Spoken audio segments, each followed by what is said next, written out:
முருங்கைக்கீரையை பொடி பண்ணி உருளைக்கிழங்கு பொரியல்.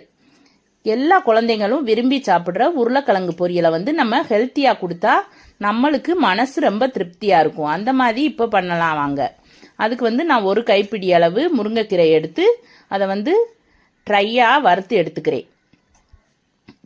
இப்போ கொஞ்சமாக எண்ணெய் சேர்த்துட்டு கடலைப்பருப்பு, உளுந்தம்பருப்பு, மிளகா வத்தல் போட்டு அதையும் நல்லா பொரிச்சு எடுத்துக்கிறலாம். எடுத்து எல்லாத்தையும் ஒன்றா சேர்த்தே நம்ம மிக்சி ஜாரில் போட்டு உப்பு தேவையான அளவு உப்பு போட்டு அரைச்சி தனியாக எடுத்து வச்சுக்கிறணும்.